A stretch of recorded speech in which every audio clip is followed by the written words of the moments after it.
Hello everyone, welcome to Illustraca. So in this lecture, we are going to discuss two very important clauses of IS 1893 Part 1 2016, and those are clause 7.7.3 and clause 7.11.1.2. So let us start with the clause 7.7.3 of IS 1893 Part 1 2016. So if I just open the code, here you can see that the clause 7.7.3 tells us that the dynamic analysis may be performed by either time history method or response spectrum method. When either of the methods is used, the design base shear VB estimated shall not be less than the design base shear VB dash calculated using the fundamental time period TA, where TA is as per 7.6.2. So what it meant to say that if you see here, this TA as per 7.6.2, it means that the time period as per the arbitrary formulas given in IS 1893 Part 1. So if I just show you, all of you know already that we are given some you can say arbitrary formulas to find out the static time period. So you can see here 7.6.2. We have for the bare frame structures, for structures with RC structural wall, and for all other structures, means structures with infills. So we have these formulas given, okay, and the clause 7.7.3 tells us the same, that once you get the base shear, static base shear, as per the you can say time period calculated from those arbitrary formulas, because we'll be finding out the SA by G value. Let me just change the color. Okay, so SA by G value, and that SA by G value is depending on the time period that is we are calculating. So for the static analysis, means equivalent static analysis, what we do, we find out one particular you can say one time period, and corresponding to that time period we find out the spectral acceleration value, and from that we calculate the VB, correct? So here this if the static base shear, so from that we get the VB, AH into W, so we get the VB, right? So from that we get some VB, which is you can say given as VB bar here. So the code says if VB bar, or you can say if VB means here VB is the base shear from dynamic analysis. So it can be by response spectrum method or time history method. So whatever dynamic base shear we are getting, if the dynamic base shear is less than the static base shear, which is VB dash, then in that case what we have to do, it cannot be less than that. If it is less than that, then what we have to do, it says that for VB's, when VB is less than VB dash, means dynamic base shear. So let me just tell you that this is my dynamic base shear. I will write DS, and this is my static base shear. Okay, static base shear. So when dynamic base shear is less than static base shear, in that case the force response quantities shall be multiplied by BV dash by VB. That means static by dynamic base shear. So basically we are finding out a multiplication factor for earthquake shaking considered along both directions actually. Okay, so this multiplication factor is basically a scale factor, which is scale up. If you see this, if I multiply this static by dynamic, which I am going to multiply with the dynamic base shear, so ultimately what we are going to get, we are going to get a base shear which is similar to static. So basically we are scaling up the dynamic base shear VB to a static base shear VB dash, correct? So why this scaling is required actually? Okay, why code has given this scaling? And you just have to, you can say, focus on this this particular thing also, that the TA as per 7.6.2. so that means we are calculating the static base shear as per the arbitrary formulas. So now let us get into our structural model. Any of the structural model, if you see, what we do, we create only the you can say, if I just go back to my whiteboard, so here you can see in general cases what we have beam columns or maybe slabs, okay, and we have the infill walls. So these are my infills. So these infills are actually non-structural elements, right? Non-structural elements. right? But presence of these infills, if you just see, if I apply, let me just use this from this. So this is my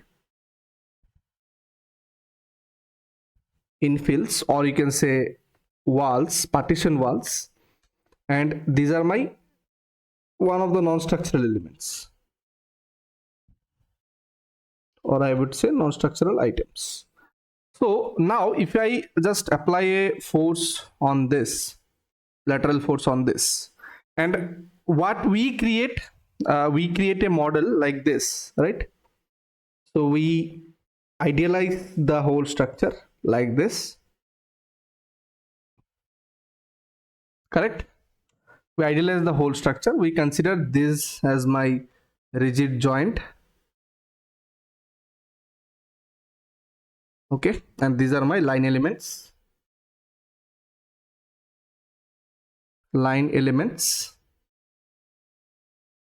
okay, which is the representation of this particular frame, okay.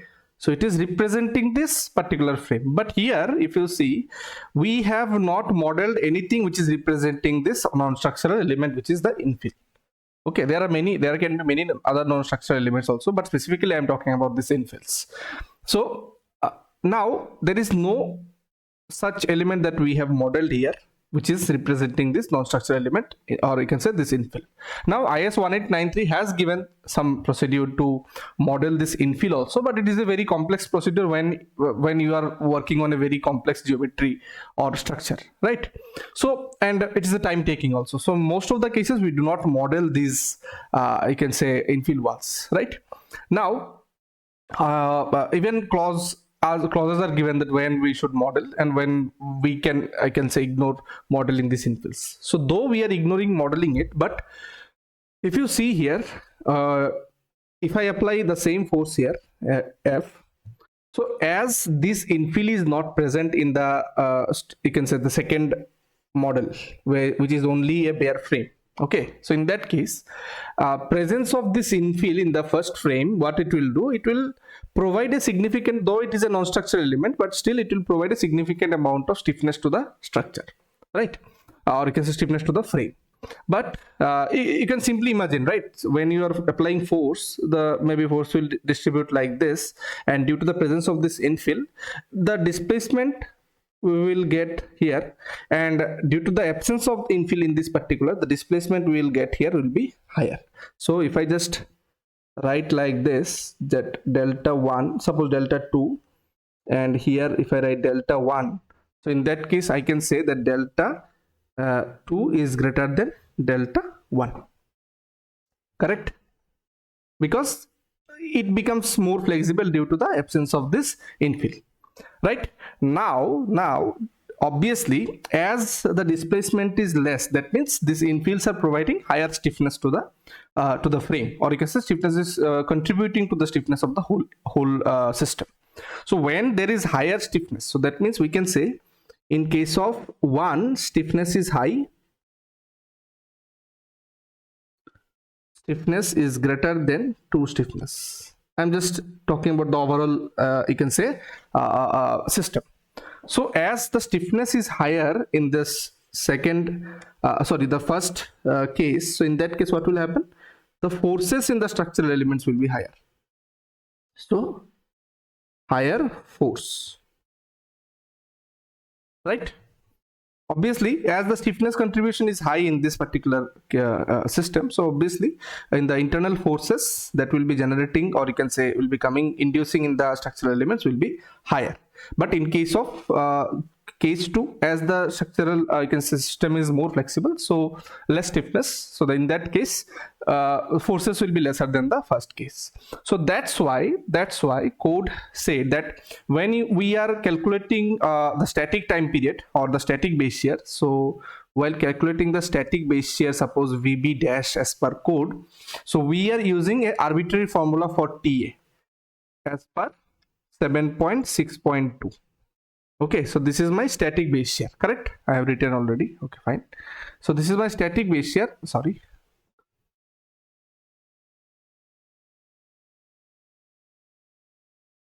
So here we are using the arbitrary formula TA. So suppose we have an infill wall, so infill you can say frame, so we'll be using the formula TA is equal to suppose 0.09 H by root D. So this time period formula is you can say originated you can say to consider the effect of presence of infills. Okay, so that means to consider the stiffness contribution of the infills in the structures. Okay, considering the frame as less you can say flexible and more stiff, this formula is being introduced. Okay, but when, so this is the one particular you can say time period we are considering calculating, right? And corresponding to that time period we are finding out the SA by G, and we are finding out the static base shear, right? So obviously as it is more stiff, means this time period is actually reflecting this particular condition, and it is more stiff, so base shear from this will be greater. VB bar from this formula, so AH into W we will be doing, and we will be calculating the VB. The same we will do for the dynamic analysis also, but that is in different way. So this is the time period from the arbitrary formula that we are getting from clause 7.6.2, and we are finding out the static base shear.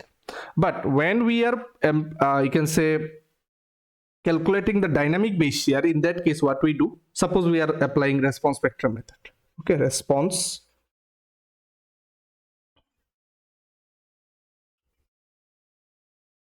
spectrum method suppose we are doing. So in that case what we are calculating, we are calculating the modal time periods.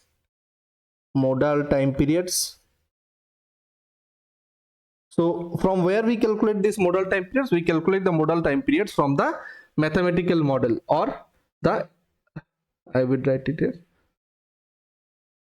from the mathematical model we calculate the modal time period. So if you see in the mathematical model, any software, I'm just open the tabs so you can see in you can say staad.pro or any other software, we do not model the infills, right? We do not create the infills. So what we do, we create a representation of a bare frame structure. Okay, this structure, the second one, and we apply the loads of these walls, the infill walls, we apply on the wherever it is present actually.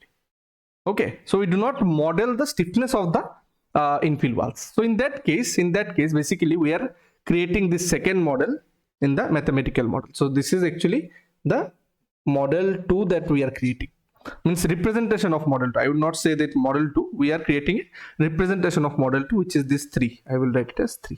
Okay, fine. So from there we are finding out the modal time periods. So modal time periods will be like number of modes you are you can say considering. So based on that, maybe TA1, TA2, TA3, like that. Okay, TA4, like that, and corresponding to this we are finding out the SA by G1, we are finding SA by G2, okay, or SA1, SA2 you can say, okay, SA by G3, like that, so on. And then we do the you can say we find out the responses, okay, maybe in terms of forces or base shear or story shear, and we combine those using SRSS or CQC or any other method available, right? And we get a final base shear, which is my dynamic base shear VB. Now as we are not considering the presence of, or you can say contribution of stiffness of the walls or non-structural elements here, I would say infill walls. So in that case obviously this VB is going to be lesser than the VB dash, because it is less stiff. We have calculated this base shear taking the structure as less stiff, and this VB is calculated considering the structure as stiff due to the presence of the infill walls, which is coming corresponding you can say from the time period given in the code as per the arbitrary formulas given in the code, right? So in that case what will happen, as it is less base shear, so forces in the structural elements will be lesser, but in the real case it will not be like that, right? Because there will be presence of infills and forces will be higher, obviously due to the you can say stiffness contribution of the infills, right? So that's why code said that whenever you are getting VB lesser than VB dash, so to design the structural elements like beam columns, okay, what you have to do, you have to scale it up to the static base shear. So you just have to scale it up to static base shear. So how to do that? So if you scale it up to static base shear, you need VB dash. So you will be multiplying this VB with with this VB with VB dash by VB. So this is the scale factor. So VB multiplying VB will be cancelled. Finally, you will be getting the VB dash, which is equal to the static base shear, right? So design the structural elements. For designing the structural elements, this scaling up is required, which is mentioned in clause 7.7.3, right? Now let us come to the lateral displacement check. So if you see here, if I just show you 7.11.1.2, yes, here. So now here it says the displacement estimates obtained from the dynamic analysis method shall not be scaled given in as given in 7.7.3. Now why it is said? Once it said to get the forces in the structural elements, to design the structure, you have to scale the base shear. Now in 7.11.1.2, the code is saying that you should not scale the base shear while estimating the displacement. Now why it is like that? Now again come to this particular first part. If you see here, what we said that we are modeling the elements representing this case 2, that there is no infill, means we are not modeling the stiffness of the infill, right? So we are representing this model in our mathematical model. Okay, this is my mathematical model, which is the representation of case 2, right? So there is no stiffness contribution of the walls that we have modeled in the mathematical model. You can see here also, right, in the mathematical model that we have created in ETABS also, right? So now while estimating this displacement, suppose this delta 2, we have already said that delta 2 is greater than delta 1, right? Now code is saying that you should not scale it up. Why you should not scale it up? We are scaling to take the contribution of the you can say stiffness of the infill walls. Now if you are not modeling this infill and still you are scaling it up to you can say estimate the displacement. So what will happen? Suppose this is F1 and you are getting delta 1. This is F2, which is as of now unscaled. Still you are getting delta 2, which is greater than my delta 1. Okay, now if you scale it up to F1, which is my static force, so what will happen? Delta 1 will become much greater than delta 2 will become much greater than delta 1, because there is no stiffness of the walls modeled in the structural model or mathematical model, right? So that means you will be overestimating the displacement.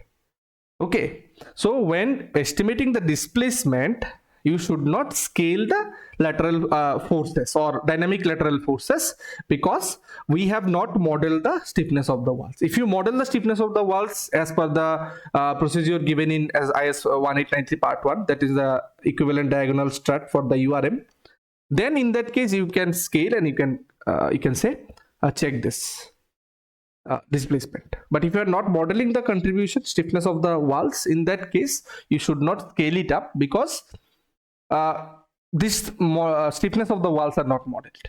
Okay, so for design you will be scaling, but when estimating the displacement you will not be, because we are estimating the elastic displacement of the structure. Okay, so if you apply this, it will become inelastic.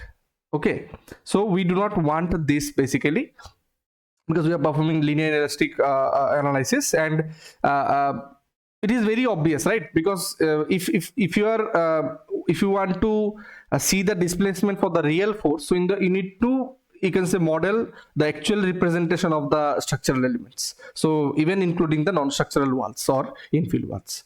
As you have not modeled, so while calculating the estimate or estimating the displacement, you will not be scaling the base shear or scaling the forces in the structure. Okay, so these are the two difference why we should scale. We should scale to get the forces in the structural elements and to design those, and we should not scale because we have not modeled the same criteria is the same. It is just because of the presence of the infill walls which is contributing to the overall stiffness of the structure. Okay, so if it is if the stiffness is less here, so it will be more flexible. Now if you scale it up, force is more and it will become more I can say displacement will be very high that we will be getting, which is not in the real case, right? So that's why you should not scale. That is what code has mentioned in clause 7.11.1.2.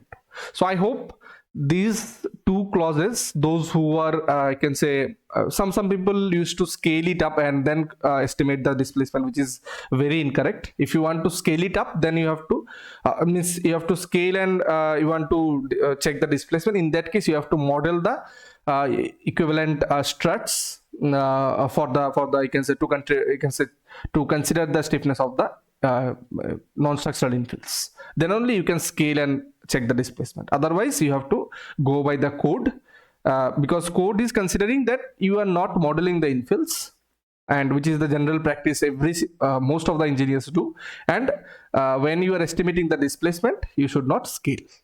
Okay, so this is the two reasons for scaling up and for not scaling up the base shear in two different particular cases. So I hope it is clear to all of you. If you still have any doubt, you can always write me in the chat box, or those who are connected with me over my you can say social media platforms like LinkedIn, WhatsApp, you can always write me in that. I will try to clarify further. Thank you and see you in the next lecture.